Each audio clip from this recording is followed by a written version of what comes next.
5, 4, 3, 2, 1, 0.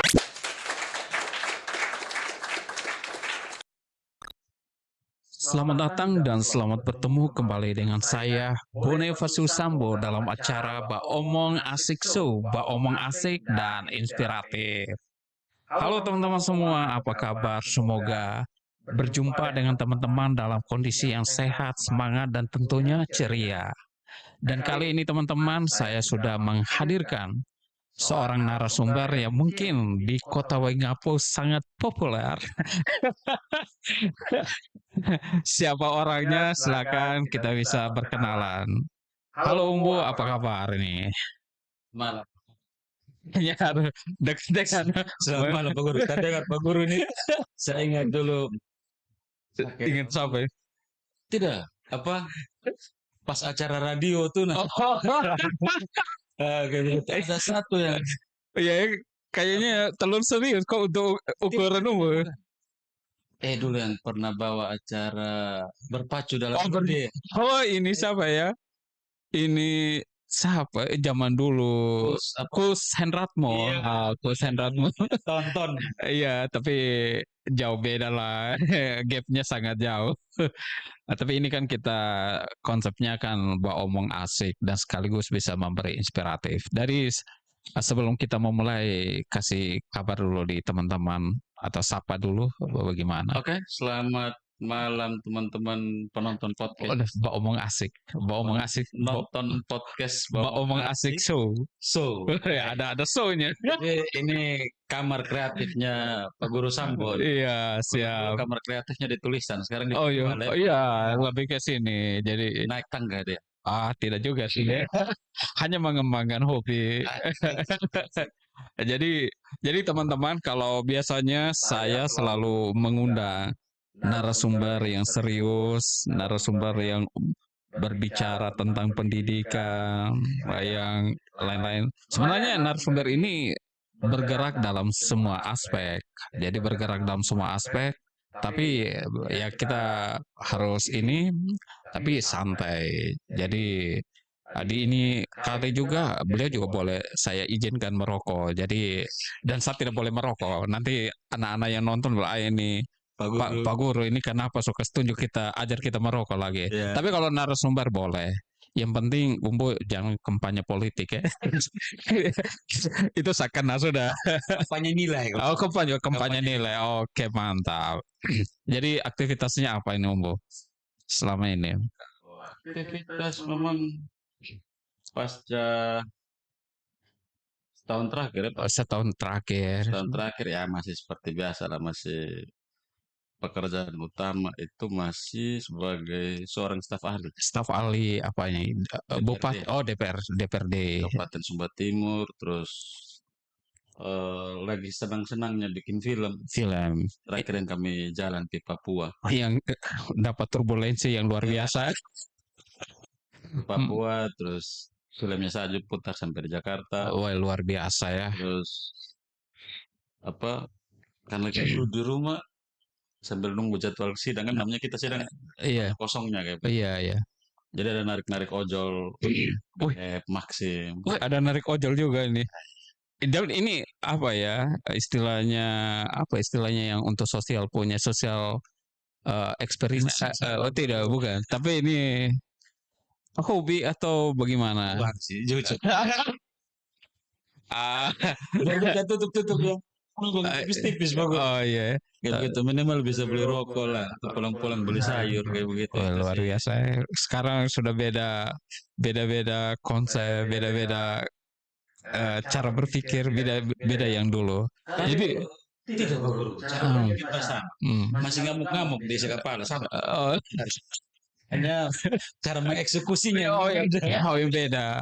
Jadi dulu kan kalau Umbu itu di 2011 ya, sampai munculnya ide saya menulis tentang tambang itu kan Umbu ada orang yang komentar, ini dulu semangatnya seperti seorang Soekarno. Itu benar atau dulu di sosial media seperti itu bagaimana?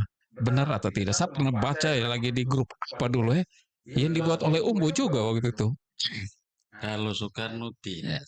Lebih ke mana nih? Ke Kita dari dulu Suhogi sangat suka Sogi, Tan Malaka, dan Malaka. Itu konsep masih kalian tuh paling kuat. oh, itu sapunya ada beberapa buku itu. Itu ada sapunya itu yang dua ya untuk Machiavellian. Termasuk salah satu Il Principe-nya Pak Guru. Oh iya, iya, El Principe. Kemudian ini Sun Tzu juga ada. Jutsu. Iya, Art of War seni. Jadi ada. Tapi sekarang apa ya? Sudah sesekali saja membaca. Kalau dulu kan kita sering kumpul ya. Diskusinya banyak, jadi harus banyak membaca biar sedikit berisi begitu. Saya di jok motor mesti tetap ada buku. Oh, ada buku. Boleh dicek. Wih, Tapi yang bacaannya kan sekarang pasca usia makin naik dan uban makin banyak. Iya. Uban tidak cuma di rambut, di kumis dan di jenggot juga. Iya, iya. Pilihan bacanya mungkin jauh lebih wise dia. Oh, yang lebih Lebih bijak, ya, ya. Tapi ya tetap punya nilai. Tapi buku-buku rohani, kalau buku-buku tidak. Tidak, kalau buku rohani nanti Nanti orang bilang apa ya? Kok tiba-tiba jangan sampai dapat panggilan Roh Kudus begitu. Karena kalau ini malam topiknya tentang rohani seru. Oh iya iya itu. Tapi ini hanya singgung-singgung saja. Nanti kalau kita berbicara tentang rohani, orang bilang kita ambil lagi wilayah kerjanya orang lagi. Gitu. Jadi bagaimana menjadi apa ya staf ahli DPRD ini kerjanya bagaimana? Itu khusus untuk fraksi Ya, Golkar saja ya. kalau saya memang kalau ngomong staf ahli kan kalau pengalaman sih 2 sih sebenarnya. Saya sekitar 5-6 tahunan juga staf ahlinya anggota DPR sekarang jadi Pak Gup, Pak Melki Lakalena. Oh, Pak Melki Lakalena. Bareng-bareng sekalian jadi staf ahli di Golkar juga di Oh, iya. level kabupaten. Oh, Jadi kabupaten ya. kalau ngomong staf ahli sih satu sih menurut saya yang paling penting kemampuan menganalisis. Kemampuan menganalisis. Artinya cukup banyak yang harus dianalisa dengan baik gitu karena harus dituangkan dalam beberapa buah pikiran di beberapa sidang. Jadi itu penting sekali karena kita membangun komunikasi dengan anggota fraksi kan apa-apa yang pengen disuarakan oleh fraksi di sidang itu sih. Oke deh, luar biasa sekali ya. Nanti kalau ada teman-teman atau anak muridnya saya yang berminat ke depan terjun di dunia politik, nah ini nonton video ini juga bagus nih. Bisa dapat referensi gitu. Kalau saya kan sudah jadi guru ya harus banyak belajar jadi guru. Tapi tergantung pemahaman politik itu. Oh iya. Pandangnya siapa? Oh iya, siapa begitu ya? Kalau masih pakai Aristoteles, Gitu. saya yakin sudah tidak relevan. Oh, tentang pikiran itu. Tidak Oh, enggak. konteks bahwa Aristoteles. Donum komune atau politik kan merupakan kesejahteraan bersama, kebaikan bersama begitu. Nah, itu kan di masa itu. Di masa itu ya. Kalau sekarang lebih pada Kayaknya terpakai. oh tidak perlu betul ya. Saya juga kan bisa kita terjebak ya. Kayaknya. Tapi memang kita dulu kan omongnya begitu-begitu, tapi itu di ruang tertutup. Oh iya ya.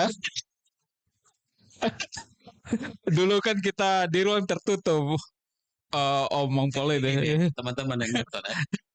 Mungkin kebetulan kalau saya yang Pak Bone ini kan kenal bukan setahun 2 tahun. Tahu Sudah cukup lama dan saya kenal Pak Guru ini kan seorang penulis, pemikir, ya begitu. Dan di masa itu juga saya lagi senang nulis-nulis. Nah mungkin karena kesamaan itu tidak cuma karena sama-sama orang Ende. Iya. Ketuan belakang-belakang baru tahu, oh ternyata orang Ende. Jadi begitu ya. Dulu kalau kita sih saya sampai mengenal beberapa aktivis yang di Sumba ini kan dari menulis juga. Misalnya dari LSM, Kak Marta Hebi, Ibu Yosefina Linda dulu sempat diskusi dengan Pak Antoni Awang, sempat satu ini juga sampai ide itu kan tentang tambang Wangamit itu yang saya tulis di Pos Kupang itu salah satu yang tercepat sih yang dimuat di Pos Kupang. Itu juga dari jalur-jalur diskusi begitu. Jadi itu penting sih. Tapi itu kan tidak ya kalau sekarang kan seperti itu kita pada titik wise begitu lebih bijak menanggapi segala sesuatu. Di zaman itu cukup banyak orang yang menulis. Iya. Pak Guru, saya, teman-teman, bahwa menulis itu tidak cuma dalam konteks menulis di status, tapi ketika orang membaca tulisannya kita, orang tahu ada proses berpikir, ya. ada konklusi di situ, bisa ada hal yang solutif gitu. Iya. Nah pertanyaan kan itu sekarang itu apakah masih banyak orang menulis? Karena ada proses kreatif di situ, ada proses krisis di situ. Kalau sekarang itu sudah jarang ya. Orang lebih suka menonton daripada visual daripada membaca. Kalau anak-anaknya Pak Guru? Sama, bukan hanya anak-anaknya saya saja. Kayaknya secara nasional pun juga. Kita kan untuk kemampuan literasinya juga rendah begitu. Di NTT baru data terakhir kita sempat meningkat sih untuk kegiatan literasinya. Jadi itu. Tapi untuk proses kreatifnya itu ya masih belum. Kayaknya sama sangat meragukan data itu bahwa literasinya kita tuh masuk di nomor 3 atau 4 besar, membaca cukup tinggi. Oke, betul, kita budaya membaca bisa jadi tinggi. Nah pertanyaannya apa yang kita baca? Iya. Kalau baca cuma ini Budi, Ibu Budi ya sama aja. Semua juga orang baca gitu. Tapi kalau konteks membacanya menurut Umbu seperti apa? Misalnya membaca itu apa yang harus lintas disiplin ilmu atau fokus pada disiplin ilmu? Atau dari situ harus dari aktivitas membaca harus melahirkan proses kreatif yang lebih tinggi atau bagaimana? Saya rasa itu di tahapan selanjutnya. Iya, tahapan selanjutnya. Kalau saya baca pertama itu sekitar 4 tahun. Oh ya, 4 tahun ya. Sempat dulu muat di media juga ya sama. Tidak, seumur 4 tahun. Oh ya, membaca. Saya termasuk orang yang mungkin kemampuan literasi cukup cepat. Jadi saya baca pertama itu buku Alkitab. Iya. Buku Alkitab. Bukan Alkitabnya. Buku Alkitab. Oh, buku Alkitab itu maksudnya bagaimana sih? Buku yang namanya Alkitab tuh. Oh. Yang ada kejadian sampai Wahyu. Oh iya. Saya kasih contoh Iya. Untuk saya betul-betul masih alam sadar masih merekam itu dengan baik. Masih ada orangnya. Kebetulan saya punya kakak itu dia sekolah pastor gitulah, seminari di Hokeng kalau sekarang. Oh, di Hokeng. Pulang, saya baru habis baca buku Alkitab di Nenek Dosi. Iya. Saya tanya sama dia, ini maksudnya membaca siapa sih Tuhan ini? Iya. Siapa sih kasih dia kekuatan untuk menciptakan? Kayak begitu. Jadi bisa nanti baca lagi itu sejarah Tuhan ada di situ. Oh, soalnya Karen Armstrong. Oh, tipe. Oh begitu ya. Kan kita tahu ujungnya kemana. Oh begitu. Saya tidak baca habis karena saya tidak punya waktu untuk membaca. Saya cari dia punya kayak analisanya. Jadi saya begitu kalau umpamanya tidak bisa membaca karena waktu, kan saya juga harus menyiapkan diri untuk belajar. Jadi saya suka baca misalnya analisa dari sudut pandang siapa begitu atau sudut pandang apa. Jadi 4 tahunan baca buku. Oh iya. Dulu. Ya dulu ketika semester 5 Pak. Tapi ini saya beli itu di waktu itu saya kan ada dapat dapat apresiasi apa begitu. Jadi saya beli buku. Jadi dulu saya pernah di 2009 2010. Jadi pernah saya dapat uang 800.000, semuanya saya beli buku. Itu semua ya, misalnya Mahatma Gandhi itu satu paket Mein Kampf. Jadi dulu itu kan dari kita diskusi termasuk yang itu Sun Tzu, baca Sun Tzu. Jadi itu juga dari kita diskusi tentang mulai dari sosial media orang omong tentang ini, kayaknya menarik nih. Jadi saya beli. Lengkapnya saya 2. Kan media itu ada yang pertama dan yang kedua. Tapi ini kayak edisi lengkap sapunya. Tapi kembali ke jujur ini bukan saya menarik kembali bahwa bagaimana pendapat saya terkait membaca. Saya kasih contoh kecil, ada anak umur sekitar 3-4 tahunan ketika dia baca Alkitab di bacaan pertama di Kejadian terkait proses penciptaan, ada pertanyaan yang muncul. Terlepas kita tidak ngomong tentang makhluk astral atau transenden yang Tuhan, tetapi ada proses berpikir di situ. Harus ada proses memahami kayak begitu ketika membaca sesuatu. Maka penting kayak untuk memulai membaca menurut saya hal-hal yang kita interest saja lah kayak begitu, baru dia prosesnya kembang. Mungkin setelah kita dapat yang kita interest, mungkin ada yang kita lebih dalam kayak begitu. Kayak sekarang saya 4-5 tahun terakhir tuh lebih senang baca novel malah. Iya. Tapi dia biasanya selalu bergeser kok. Kita membaca itu polanya itu bergeser, mungkin sesuai dengan usia juga, sesuai dengan kebutuhan juga, jadi bisa bergeser. Saya dulu di SMP, saya itu mulai membaca mungkin terlambat ya dibandingkan Umbu. Makan Pak Guru. Oh ya, saya dulu, ya saya juga nanti. Jadi cuma pajangan. Oh ya, nanti orang bilang ini hanya properti biasa saja. Jadi plastik bahaya. Tapi saya waktu di SMP, SMA itu lebih banyak buku rohani Katolik. Iya, jadi saya ingat itu buku-buku yang menyentuh perasaan itu.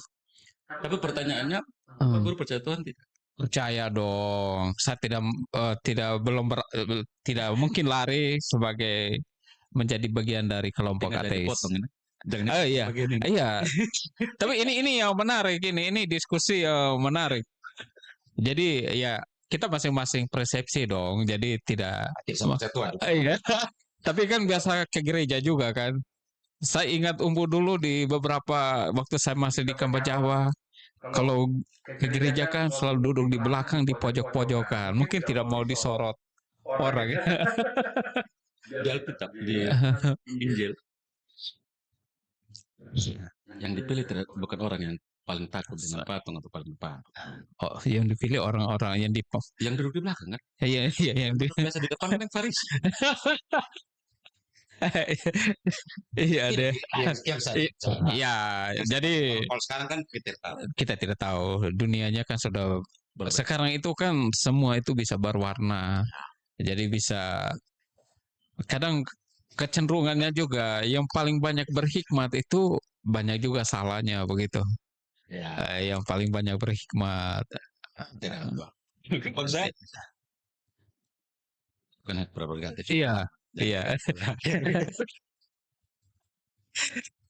Jadi Pak Guru mau serius Iya.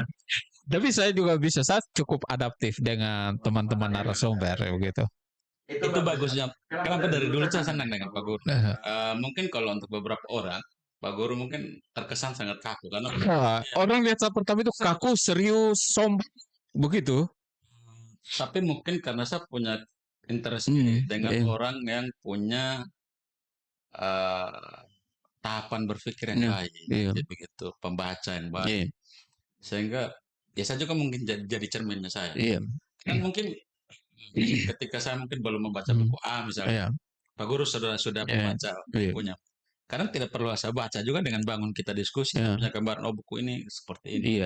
Itu yang saya senang kan, ketemu orang-orang kayak Pak Guru dan cukup banyak teman saya. Iya, jadi apa ya? Saya itu berkembang itu ketika masuk ke kelompok aktivis. Jadi berkembang cara berpikirnya. Dulu saya bawa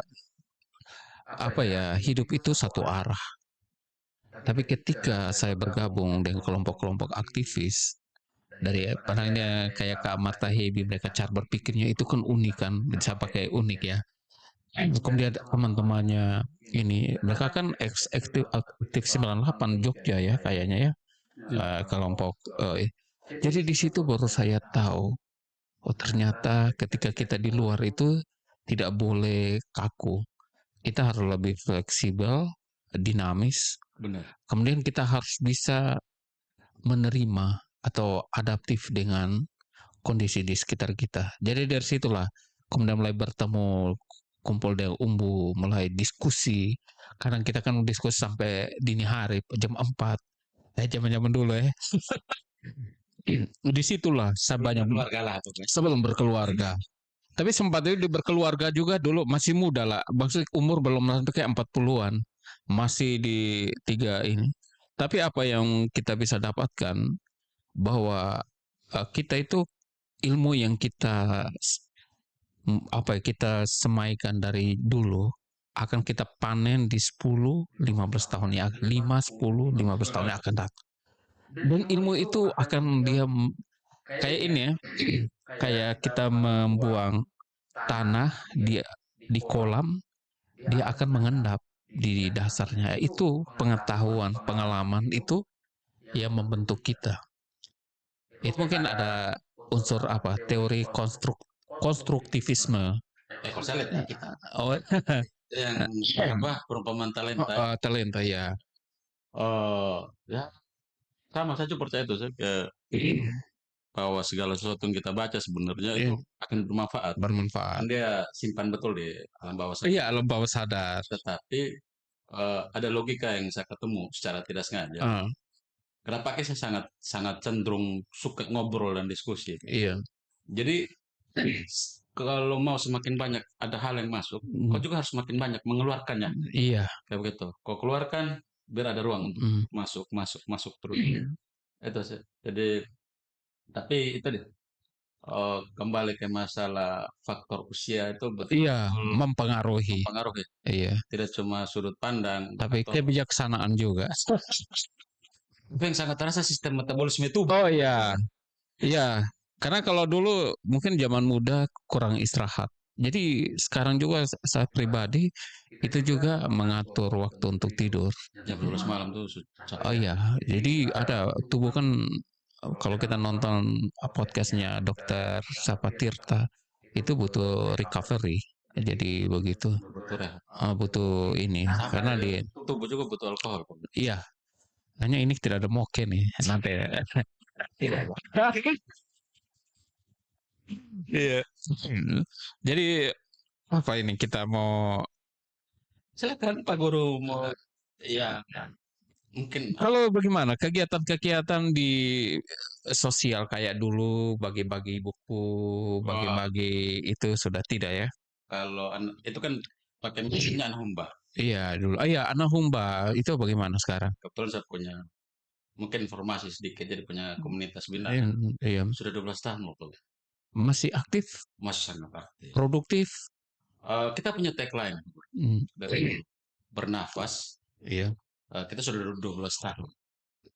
Berdampak, kami sudah bantu dengan kekuatan kadang Pak Guru bantu, kadang lebih banyak untuk diri, berusaha sendiri kami bantu 40-an desa dengan tenaganya kami. Dan terakhir itu tagline-nya itu berkarya. Iya berkarya. Terakhir salah satu filmnya kami, judulnya Ini Bukan Rumah, isunya kekerasan seksual di ruang domestik. Itu diputar di 5 titik di Jakarta. Siapa yang memfasilitasi? Teman-teman muda bersuara. Karena itu film termasuk salah satu, dia masuk nominasi film NTT terbaik. Di tahun 2025. Jadi putar di KPAI, putar di Universitas Indonesia. Saya lupa lah, ada beberapa titik. Nia yang jalan waktu itu. Oh Nia ya? Yang mewakili Humba. Di tahun 2025 juga kemarin salah satu naskah filmnya saya lolos di salah satu festival film tertua di Indonesia, Akfest namanya. Oh iya. Anti-fiction film festival miliknya KPK. Kita go ke Papua dan dapat mentoring langsung kayak begitu. Oh oke. Kami juga kerjasama film. Kita sempat kerjasama dengan HIFOS, dengan CCA Indonesia, bikin film dokumenter terkait petani garam. Terus yang terakhir kita ada kerjasama dengan BPK provinsi. Jadi kami bikin film dokumenter terkait Ludu Pahang. Itu artinya apa tuh? Ludu Pahang itu nyanyian sehari-harinya orang Sumba. Oh orang Sumba. Kita duduk santai dia nyanyi. Oh nyanyi. Targetingnya kami juga sudah 2 kali bikin festival arsip. Tahun ini kita ada pengen bikin festival yang ketiga yang Verso Iya. di pameran arsip. Sekarang dulu di Anahumba itu kan banyak sekali ya lahir yang cukup aktif di sosial media kayak Nia, kemudian Milia. Itu juga di mana sudah keberadaan mereka ini? Kayaknya kalau Nia kayaknya orang Lampung apa ya Nia? Kalau saya sebenarnya Anahumba ini awalnya eh, dulu saya punya kerjaan Hmm, dan senang hidup berkelompok. Jadi pas waktu ada kerjaan penelitian waktu ada iya, riset terkait remaja dan HIV/AIDS waktu itu. iya. Nah, saya kaget ngapa tuh secara persentase cukup tinggi. Sekarang ini ya cukup tinggi 300-an dan paling banyak itu anak-anak SMA itu ya. Ini saya baca di pemberitaan, tetapi sudah lama ya saya tidak. Nanti eh kita omong off the record. oh ya, Kalau saya kasih tahu datanya Pak Guru akan kaget. oh ya nanti terus saja. Adalah off the record. Hmm. Dan data-data valid langsung dari orang yang ngurus HIV. Ketika lihat situasi itu agak, kenapa tidak coba bikin kelompok remaja kayak gitu. Pertamanya cuma supaya menyiapkan ruang bermain sih. Iya. Tapi karena nilai saya cukup banyak, akhirnya tidak cuma urus puisi, Iya. pentasan, akhirnya bawa sampai turun desa dan banyak anak yang bagus-bagus. Yang terakhir itu ada Benaya juga. Iya. Kalau di Instagram itu namanya Benaya Harobu. Dia salah satu yang kemarin keliling Indonesia bikin film Wush. dengan Dandi Laksono. Oh, wah itu. Yang bertiga itu salah satunya Benaya. Ya kalau ini kalau itu apa ya Dandi Laksono itu sempat diskusi kita dulu waktu dia ke Sumba tahun berapa itu. Oh, sama Bang Rahmat ya? Bang Rahmat. Bang Rahmat juga waktu itu ya? Saya kurang tahu. Yang saya tahu kan ini kita sempat motoran mereka ambil video di mana itu. Jadi kita waktu itu di Max FM. Itu sempat beliau juga didatang, ada dipantau juga sama adalah dan angkatannya Nia itu si Ben bareng dan di oh ya Mas Dandi ya. Luar biasa. Tapi itu nanti pasti akan melahirkan orang-orang yang berpikirnya sangat masuk dalam kelompok progresif atau bagaimana ya kalau anak-anak yang dulu itu begini, mereka tidak sadar. Jadi program-program dan Humba itu kan saya pakai bahasa yang sangat sederhana. Iya ya. Saya bilang kayak misalnya turun survei itu ke desa apa saya ada bikin ansos sebenarnya. Iya ya. Saya preparing pertanyaan, wawancara kayak begitu. Jadi transfer nilai itu pakai pendekatan remaja, tapi dengan nilai yang saya sudah pelajarin. Iya. Itu sih makanya cukup banyak sih adik-adik mungkin hari ini tidak langsung terjun di ruang-ruang sosial secara terbuka. Iya. Tetapi kan harapannya kita bahwa konsep berpikirnya yang berubah. Iya. Sehingga berubah ke perilaku. Perilaku ya. Kita sudah 3 tahun hari ini tuh kayak Anhumba tidak terima anggota baru lah itu. Iya. Tidak rekrutmen ke anak remaja. Makanya saya juga, aduh kenapa sih? Hari ini coba lihat Pak Guru. Tidak ada ruang yang benar-benar tersedia untuk anak-anaknya kita yang SMA. Iya. Karena ini rekaman sederhana di kepalanya saya. Ketika mereka remaja, ruang bahagianya itu ada di luar pintu rumah dan di luar pintu sekolah semuanya. Oh begitu. Kenapa sih bisa mengambil satu kesimpulan yang seperti itu?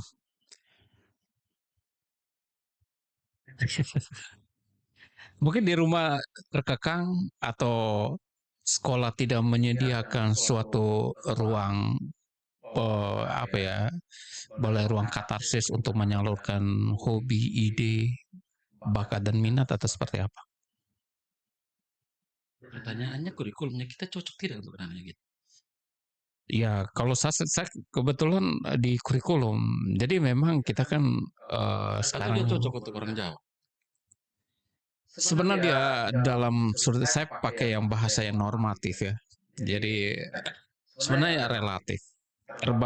Soalnya kan kalau kurikulum nasional itu kan lebih pada bagaimana satuan pendidikan itu mengimplementasikan sesuai dengan karakteristik, kemudian potensi dan kemampuan-kemampuan atau sumber daya yang ada di sekolah itu. Itu dalam segi administratif kurikulum dan dua ini. Ini dari sudut pandang seorang guru. Kalau kurikulumnya seragam Pak Guru, harusnya saprasnya pun seragam. Iya. Sehingga keluarannya seragam. Iya. Standar yang pengen. Itu idealisme. Nah, tapi itu praktik di lapangan kan itu ya tidak bisa karena ini kurikulumnya jangan seragam. Ya, tapi kan kita begini, secara praktiknya dia juga diberikan kebebasan. Tapi begini, di sekolah itu kan ada, itu juga kembali ke satuan pendidikan. Jadi bagaimana mengejawantahkan itu kurikulum, kemudian bagaimana mengembangkan bakat dan minat, ada kegiatan ekstrakurikulernya. Kemudian sekarang dulu juga ada kalau kurikuler kan kokurikulernya itu juga masih berkaitan dengan intrakurikuler, jadi begitu. Tapi di ekstranya, sebenarnya itu saya rasa dalam saya tidak membela sebagai seorang guru, maksudnya membela kebijakan terkait dengan kurikulum itu. Tapi tergantung sekolahnya. Di sekolah ini kembali pada penganggarannya, pengembangan berbasis datanya, jadi begitu. Itu terlalu kita jangan kok jadi saya serius sekali menjelaskan Kita omong yang lebih inilah.